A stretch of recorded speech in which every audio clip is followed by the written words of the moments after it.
And welcome wonderful people tubalamusizzaako nnyo mu linnya lya Yesu Kristo mukama waffe. Welcome to the Spotlight Show. This is Pastor Isaac Romushana greeting you. Nkwebaza gyonna gy'okozeeko olwaleero gy'otambuzzaako mu wiki namba ate nkukulisaayo wali woova mu Spotlight eno Loud It Show. Twebaza mukama kubanga atuleese n'olwaleero. Omulabye Ben Bakuru wali mu Spotlight atukubye omuziki mu French. Tubadde France for a minute. And that was a blessing. Tubazamu amaanyi mwenna abalina talent okujja wano ku DreamTV mu Spotlight segment osobola okufeaturinga Spotlight mulira abaana balina talent. Ate bwe tuveeyo mu Spotlight tuba tuzze wano mu talk show ku Loud It panel segment. Olwaleero no tulina show ya mulembe ddala ndi wano ne co-host munnange tugenda kubanga tuyita mu topic ey'amaanyi ennyo naye nga sinabagenda eyo. Kamwanjule kamwanirize kamukkiriza atubuzeeko tulyoke tweyongere. You're welcome. Thank you so much, Papa. I'm very nice blessed. To have you, and I'm very blessed to be here today. Excited for this fire that is coming. Energy, fire on fire, because I feel like the topic we're discussing today is something that each one of us has experienced, that we've all had a time in life. It has been a defining time and choosing the right path to go. So I'm really excited to be here. I'm more excited to have Loretta here today. I know she's going to bless us on this topic. Twatandika last Saturday netwogera fun and entertainment. And we were saying all sorts of things about how to have good fun. And we said no kuyitawo, but there's bad fun ebintu nga byote bizimbo nga bibi ne waliwo nga n'ebintu nga birungi naye n'oyitako. Yes, ako twakalaba nnyo ate nga ndowooza nti abavubuka balina okukamanya nti ekintu kisobola okubeera ekirungi. Twayogera ku sports oba any other hobby ng'ebadde ennungi terina buzibu eri mu line n'ekigambo kya Katonda, but you overdo it. That's true. Nomaliriza ng'obyonoonye. Awo we twajja ka concept aka self-control. The concept of self-control in regards to fun and entertainment. Twalabikyawandiikwa mu Proverbs 25:28 nga kigamba a man without self-control is like a city broken into and left without walls. Kakati tusigala nga twebuuza akantu kano ke bayita addiction. Kati kali common nnyo mu masomero mu baana n'abaana abato. Even young kids are addicted to TV shows, to cartoons and all sorts of things. Netwebuuza ekibuuzo nti omuntu ayinza atya okwewala addiction. Ali mu kutambulira mu hobby ye ekintu akyagala naye kitandise okumulya mpola mpola, it is eating them up. N'abamu tebannaba ku realizinga awo njagala tutandikire a city without walls. So wonderful people, nga sinabagenda wa Loretta. Addiction kati ziri common ne mu baana abatonga bwenjogedde, addicted to all sorts of things. Naye nze ndowooza nti ekituleetera okubeera addicted to these things is not having the awareness that something good can become bad. That's very true. Ako ka awareness kokka bwe tutandikira ka awareness nti ekintu kisobola okutandika obulungi kumaze nsobola okuba nga ntambula naye nga at the back of my mind tekiriyo nti something good can end up being bad. My hobby can become dangerous. If it's good and if it's permissible, if it's acceptable within my beliefs and my value system, everything goes. It's okay. I told about Pastor Romshana. I think so many people like to think of addictions as in regards to only the bad things. I don't know what mwachogera kochitegera. So ebiseera esinga tubadde tuyina endowooza egamba that people can only be addicted to alcohol, people can be only addicted to drugs, people can be only addicted. So we are on the other end of the spectrum. Tukirabira naye nga ate fenga abenzikiriza ate abalokole. Though already I don't think I can be looking at those things so much because by virtue of the religion that we are in and the faith that we are in. We are tetutambulirayo. Kakati naye ate era kye kibadde ogamba wali wotandikidde nti ate naffe wano in all these places, even when we have demarcations and we have lines that have been drawn for us, era weesanga waliyo omukkiriza omuvubuka ate gamba ng'oyo nga atipinze over to that end. Mpola. Naye nze njagala mbagambeko oba ekintu kyogambye. If you don't have the self-control, it's important to understand, first of all, that our eyes and our ears are gateways, and everything about us, they are gateways to our spirits and our souls. So whatever we feed ourselves ends up defining and shaping us. Yes. Ochirabe chintu echo. So we need to be very cautious about entertainment eyo jobera olonzo okuberamu newebera sport yona if it starts to take the place of God in your life. It starts to take the place where you're celebrating God and you're celebrating the things concerning the faith. Awenzo okwangu okulaba noga chaka ntandise okukola batya okuyitako ntandise okugetting on the other end. So when you understand that I want to safeguard this, wanga Bible again netugamba pastor that guard your heart with all due diligence, for matters and the issues of life, they flow from there. So guarding is going to require the self-control you're talking about. It is a parameter to nino kukuma ono muntu wangu womu sigenda kuyingira chintu kino kusuka sigenda kuyingira chintu wadde kirungi ate sigenda kugaba kifo kya Mukama sigenda kugaba chifo chobwa katonda. You know, you can end up selling your soul nga totegede na kutego gamanze ndi mulokolera na lokoka zita mu church impereza ninga ate waliwe chintu nyo nga chifuse idol. It has become an idol and you don't even know. There's boys love sports. Let me just touch that a bit. So olumu ogenda na gwera yoddala otegera te season simanyika tuli kuchi tomani wetuli pastor mfana sigenda kuza kweno so nange musoni we pastor Isaac abasajja bagamba nange simanyi wetuli na ye for sure oyogedde akantu akagamba nti kino kikusensera even to the point of replacing God in your life nga kifuse priority much more than it should be. Obadde oyogera obwongo bwange ne bugenda ku some friendships that we have. Bwe twogera ku fun and entertainment, we cannot leave out friends. We really cannot. And the conversations we have with them and the time we give to them. Come on. Replacing Katonda, our time of prayer, time of giving ourselves to the Lord. Normally this is going to conversation. She lasts more than 2 hours. More than 2. Chicha agenda atengala obuzibwe bujira nga wagamba Mukama wakola endagana. Maybe you said it or you didn't in your mind ogamba Mukama at 9 p.m. Nja kubeera mu maaso go. Kati abapasa Isaac wongubira omutandiso kungamba ebitu ya loud data but in sawa katinya whereas it might be a good thing that the thing whatever it is that we're talking about naye ate kakati kiyingiridde sawa za Mukama ate mpulira kiri okay kubanga mpulira I have not seen I'm not in a bar I am not doing nothing wrong naye kintu ekirungi kifuusa obuzibu. There is the other part of self-control that is called the ability to say no that we must have. Self-control nzibu okufuna nga are you able to say excuse me, it is time for prayer, or let me get back to you. Katulemera wako kebayita no I will not do this. I think it comes with maturity.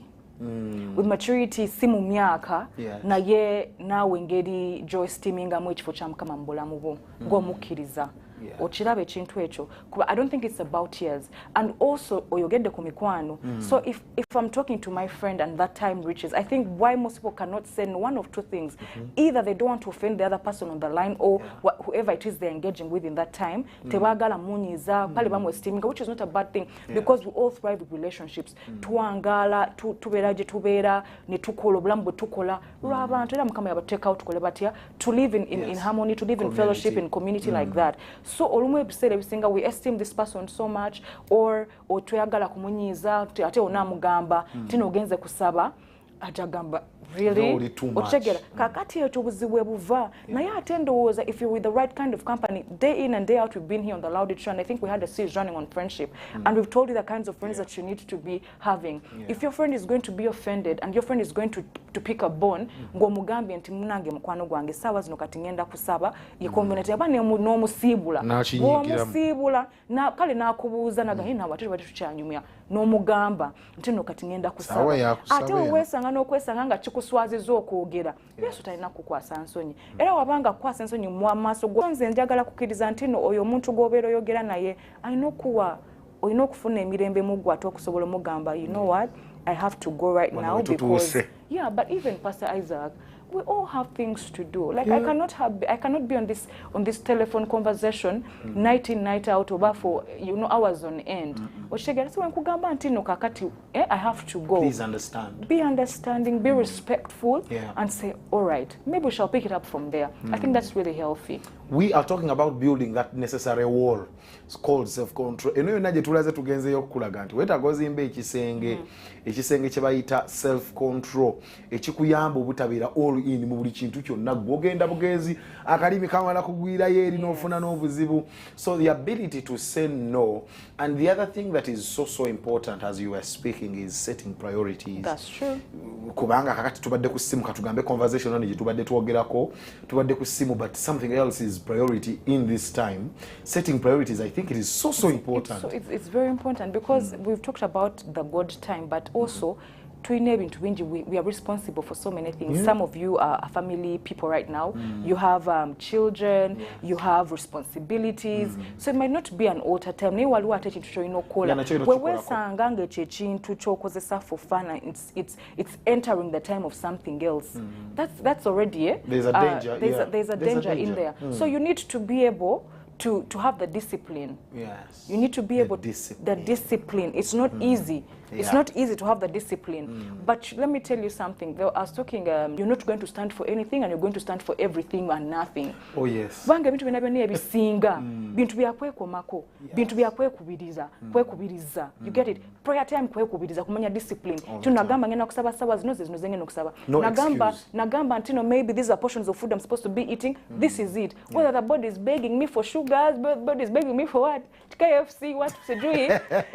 Wano wenagamba you are like a city without walls. Thank you so much. So self-control is such a beautiful thing, and the discipline therein osaba mukama kati nno buli muntu yenna agenda okutambula mu self-control nze kyendabye wadde kirungi nnyo maachi egenda mu maaso naye sigenda kudda wakasaawa 7 obuntu obwo bulinga obutonotono obwo wadde kasewi kanyuma nnyo naye nkya Sunday okiraba amatuufu episode upon episode ne anyhow, and people are waiting on you. You have administration maybe in church. You have a responsibility.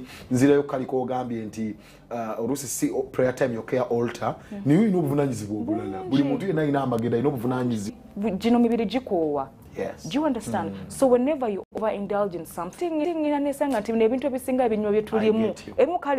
physical part of it, it takes up here your mental strength. Yes. Watching and everything that one know. Like, I don't know you're not going to have time for your kids. You're going to be tired. You're going to have to your task. Burnt out. You're completely burnt out, and meaning the quality of work you're going to put out and the quality of yourself that you're going to put out there is going to be really terrible. After you might not even esteem it. You might addicted. You want your fix. A quick fix. You feel like if I don't get a shot of this, meanwhile, you have neglected what is truly important. You have. And I know that, Pastor, have you ever been there if and you didn't have the ability, especially when it comes to social media, it's a source of fun and entertainment. Yes, sure. You swipe on your Instagram, you swipe on your Facebook, you swipe on your TikTok, on your status, everybody's updating this. And if you don't have the ability to say, spin down, you get it, you're going to continually swipe. You're rushing it because you want to be ate kintu ekyo njagala kukyala ikeninga nnyo kubanga mu balokole like prayer time yo weesanga nti you're rushing it because you want to get back to akazanyo katandika oba oyagala kudda kazanyo emboze etandika emboze endeka bandeka bakuleka ate waliwo baddeko mu kiro awo ng'ovuga waliwo omuntu mulaba kusaba ngabi gaye ng'avuga emmotoka agitwala nze kati kankugambe gy'abalaga babeera bamugamba oliwa. You get it? Sometimes, like me, I have that feeling in my head that waliwo ekintu ky'abaasi baba mugamba twatandise dda oliwa ate olumba ati mukwede na simu naye that for more the fear of missing out okumanya nti self control gyetaaga tonyumirwa bunyumirwa n'oyitawo build these walls around you gandi wadde kinyuma kyembadde ndaba kinyuma naye kati essaawa zaakyo ziweddeko kati obudde bwa kino buweddeko ngenda ku kiri. You are a man, you are a woman of destiny tosobola kwesaddaaka nga weesaddaakiramu kubanga tolina discipline eno gye twogerako, you are not placing your priorities right, ebintu ogendamu bigende n'obudde timetable wagivaako, schedule wagivaako, anti eyo discipline nga yagwa kyagwa okumulimu ojja late babuuza lwaki naye gwe okimanyi nti ekyanneebasiza late kyabadde kino ate nga seri wadde ogipozinga n'ogiraba enkya. Obeera disciplined, it helps you get so much done. Oh yes. It helps you live on a balanced scale. Kubanga holistically mukama yatukolanga, we are holistic individuals. Tewekuire kintu kimu nti gobeerawo just to complete just this one thing. No. You get it, you're part of our body, so you're doing so many other things. So whenever you don't have the discipline, meaning there's a place in your life or there's something in your life that is suffering. But whenever you're disciplined, you get so much done and so much accomplished that you'd not have been able to if you just gave yourself over to all the pleasures that and everything that your body and your mind is pulling you to. So I found that discipline is so important and it's so nice. It helps you get so much done. I agree. And accomplish so many other things that otherwise you'd not be able to. That partially answers a second portion of a balanced life, where one has fun and is entertained but also remains functional. Yes. Bwe twogera bwe tutya abantu baga nti bano tebagala tunyumirweko bulamu, banjagala mu ofiisi buli kaseera, banjagala nga paying attention ku baana, ngenda kubeera ku bino paka. You know, even people complain when it gets to that. Bulogezako kumulaga nti entertainment is good, but when you overdo it, togenda kubeera function, togenda kukola by'olina kukola.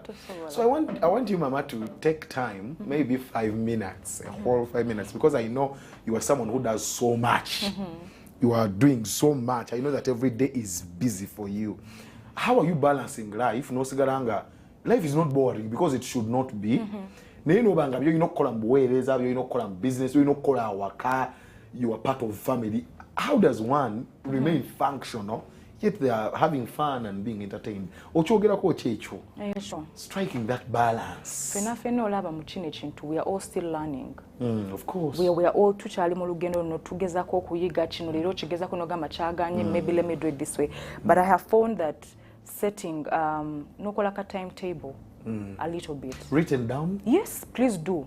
Because you find that katulaba wesanga ngoli muntu ali busy kati I'm not even as busy as you're making it sound. But whenever you have your mind, so in part of my schedule, I want to reach out to this such and such a person, I want to do A, B, C, and D. So that at the end of the day, I check in the middle of the day and say, I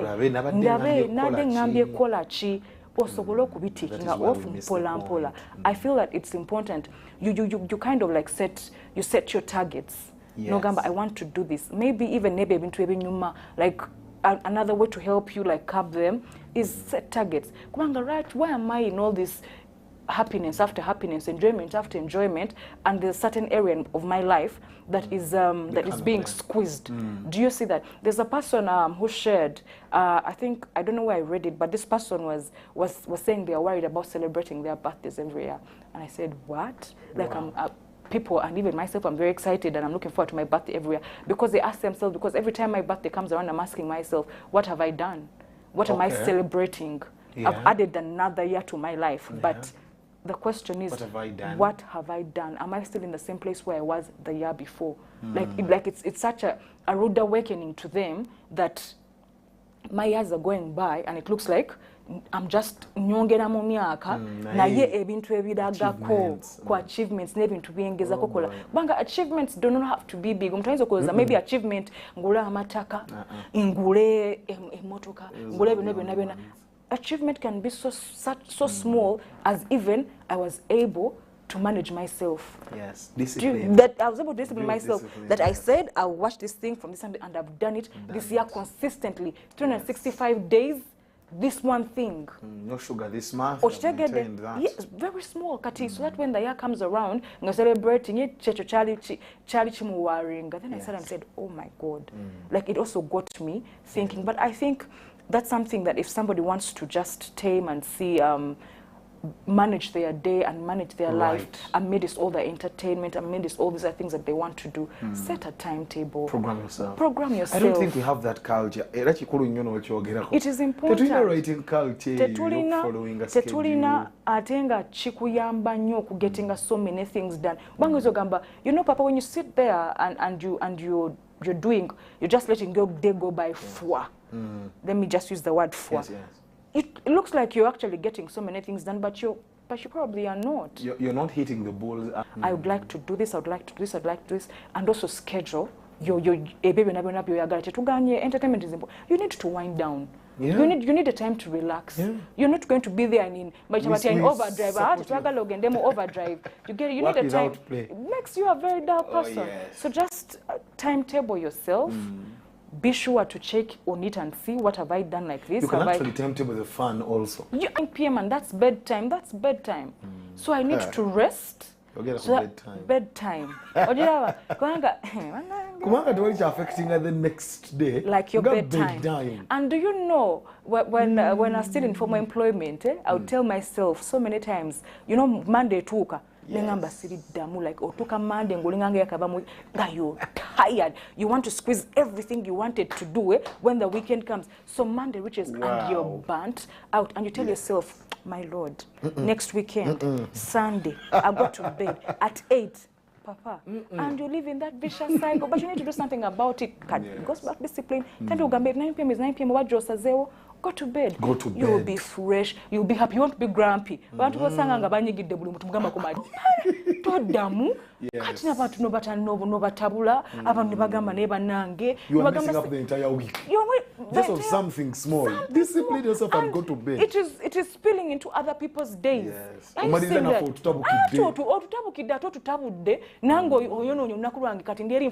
God, you become somebody's prayer point that day. Lord, help me go through this day. Kubanga waliwo ndaba no my colleague Pastor Isaac nkumulaba yagala kumpanula mu. Kati golo kuboganya kwe discipline. Yes. Nafo tukosa, you are not performing, but you're also affecting our performance. Very much. So, nsonga butono nnyo. TV gijeko, kasimu kajeko, abakubira bate, kafani schedule webaki. Kubanga olwencho yagala performing better than yesterday. Wow, this is so important. When I schedule my fun, name programming, chiyita kubanga si programming. Obadde yogera n'ekiraba. Ebintu bituyitako kubanga tetubi programming. So much. Tetulina programming ya lunako, tetulina program ya fun na entertainment. Olunako luyitamu buyisi. Ate olaba thing about swiping. Esimu tegenda kaba nti wange oyiti oba kati ngato oli mu swiping ako like osara usazi. Like these are all non-living. Do you know, Pastor? These are all non-living things. And you as an individual, as a person with dominion and power, God has given you the ability to say no. You're the one in control. You're the one in control. You're the one with the power. You're the one with the will. This is wonderful. Yes. This is wonderful. Kubanga wandigambye nti onagenda mu movie theater, but before you even get there, oyina mobile theater wano. Tekukiriza kwebaka. Tekukiriza kola byina kola. Ate no wesanganga. Bagamba awo wamuyise saa mukaga ajja kujja 12. Okitegedde. Kati that is a spot on your identity Very and stuff. So. Because the Bible says there is a time for everything. Era ndoza tukiwadde justice bulungi nnyo nti have the fun, program it. Yes. But also remain functional. Remain functional. Tewekubira ku entertainment n'osukka akalimi ne kagwayo kubanga nzikirize njogere bwenti nti banja abatulaba abali awaka, they are not entertainers. They are not earning any money from entertainment. You're not earning. You are a doctor, you are a businesswoman, okola mukatali otunda ngoye. That is, you're not an entertainer.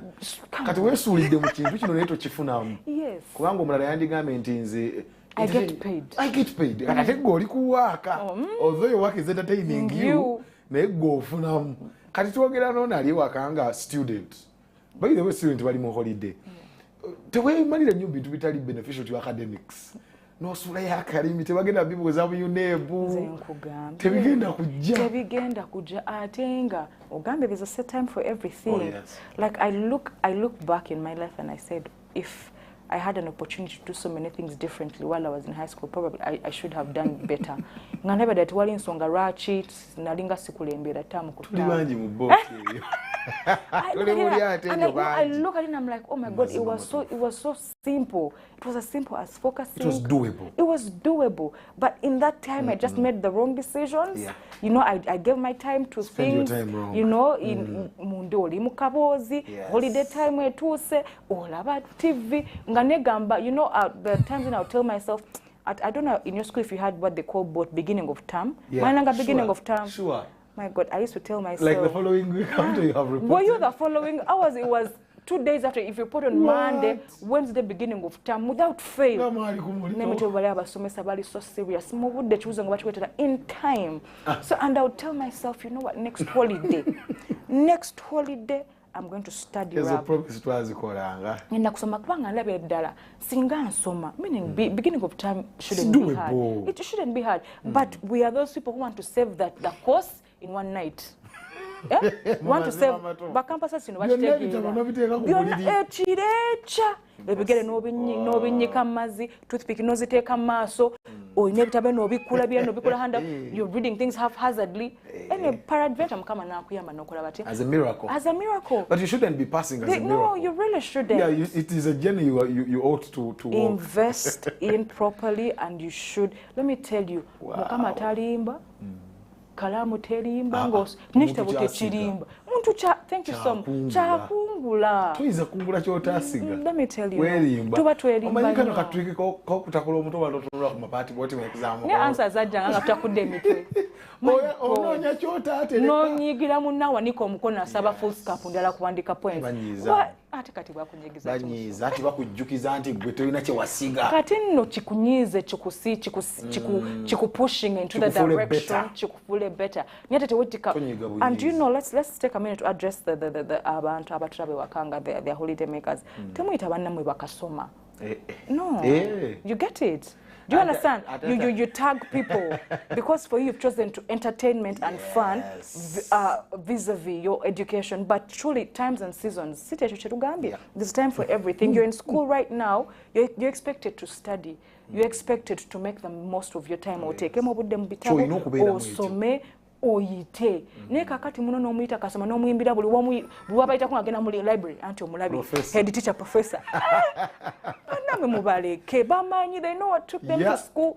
People leave basiga. Join them anti atola join the library crew. Let me tell you, but I just pray you do better this time, my friends. Do better. Don't laugh at your friends who are choosing to study up because osanga yemnanga amanyi it's either school or school banga manyi osanga bambi ya ina sponsor gwenze kusanga oyino omuzadde ate bambi anikolo kusa performance oboli awo ne ate oli amanyi wali obunanga abantu bambi atenga bali ku scholarship ku sponsorship wadirira akifiirwa ngakifiira obanga n'omuntu amusasula ayagala kulaba good performance. So toyimbirira banno begatteko genda mu discussions nabo twagambanga nti n'abasoma bagwa abekyo kati nga bwe tulaba abasoma nga bayitiriza. Don't be those people. Ate bebe mugamba these days nange, but those memes are so bad. Ogenda n'ogannola abantu bagamba wa first class degree ali wakati. Do you see them? If we are all in the hustle. But do the right thing. Do the right thing. Trust God that you know what, ate nawe obanga yegwe kasomanga yegwa mukwano amanyikira okusoma ebitabo byo no soma gwe tubafaako bana abasigadde abakusekerera abakuyimba. It is okay, toza muliro ate gye bali gwe tunulira mukama ngambe you know what God ndopedde gwe nyiga omutima gwange bayogera bingi but ate nyamba ate nkole ebintu bino ate mbiyite ate ne mu future mbere mu ekifo. Let me get exactly what I have worked hard for. Tokiriza te mulabe kukuba boss kubanga wali abantu bwe batyo bana mu deliverance nga monnange wandibadde olinako wooli. But it's not because you didn't try. It wasn't because of your lack of putting in the time and the energy. But there's just that realm. So you pray on it also. There's something in my life that I've realized. It is called useless talent. Talk to me. You can have talent that is useless. Nyizo paying attention ku bintu nenge tebigenda kungasa. Nenga be paying attention, nembikwata. I actually become good at these things.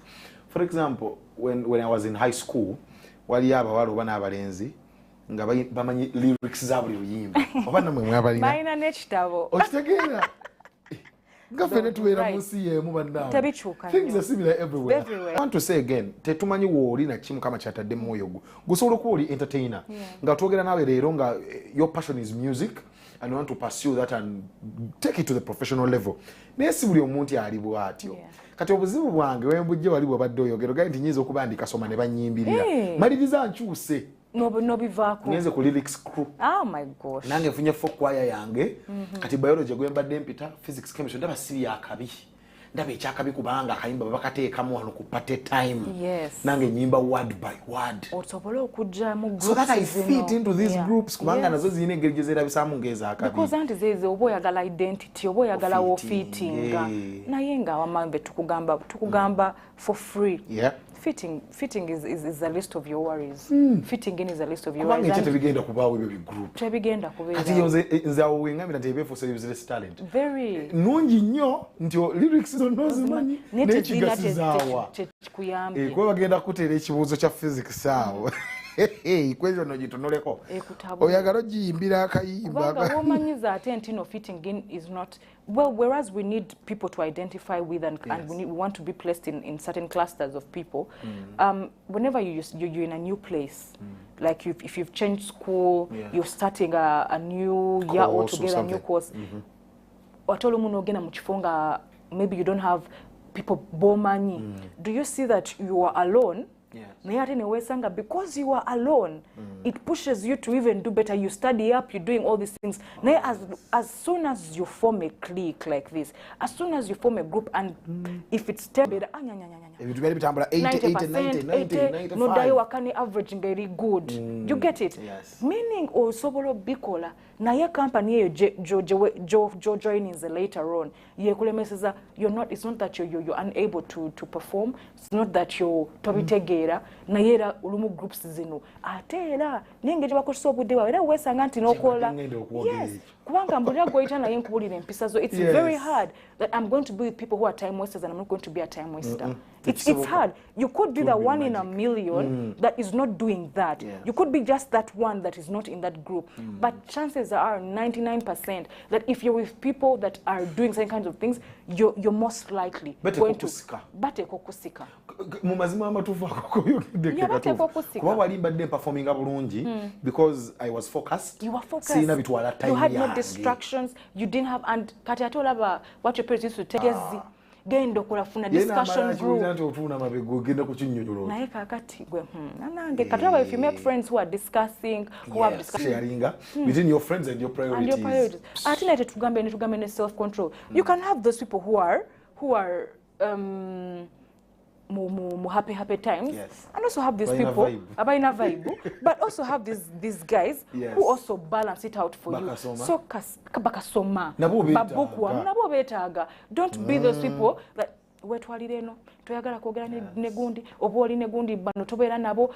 No, like yonna be rounded. Nebano bafune. Ate nze ndabanga bano abali mu destiny bana abagoba kye tuteekwa okuba. Ate bino okufuula close ennyo. Naye ate ffe ba Mr Vibes tusinga okwekwata.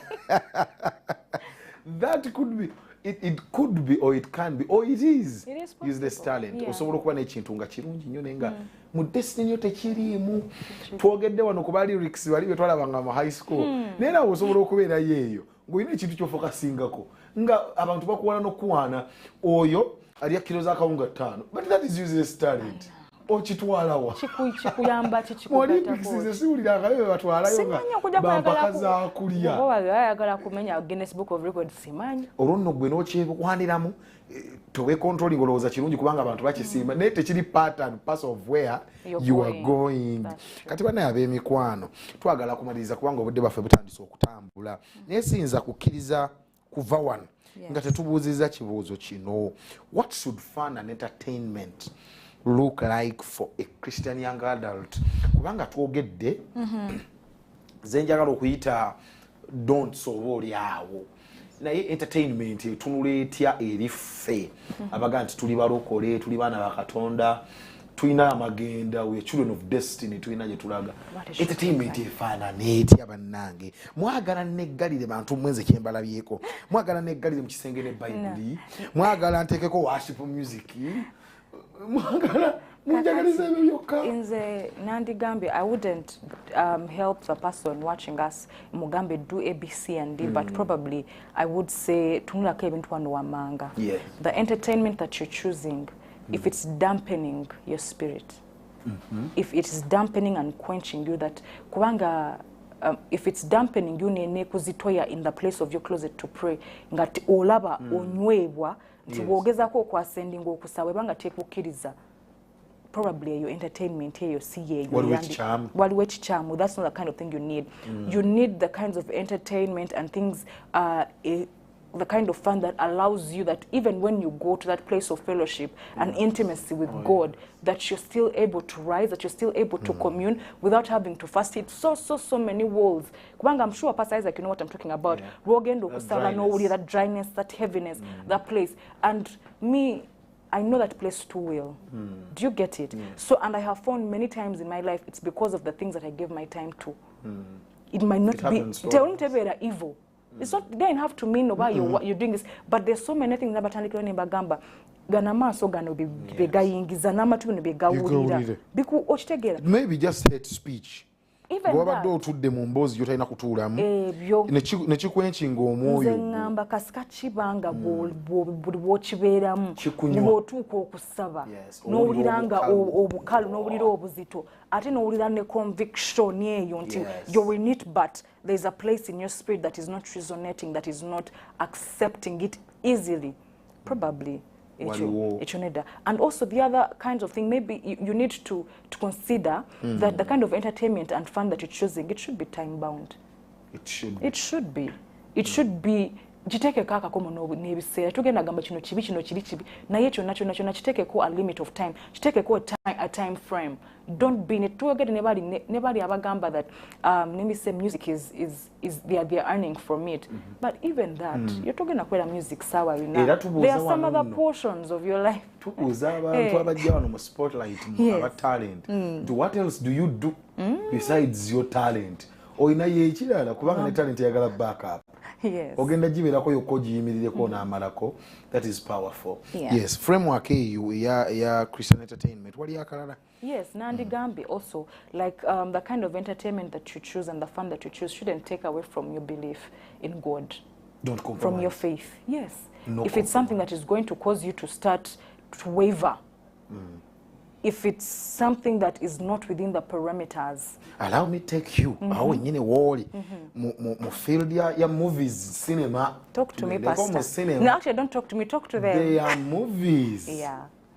That drive you away from the presence. And do you know, there's I was talking. There's a pastor friend of mine. He's a young pastor, and they were sharing with me that there are certain things they had left.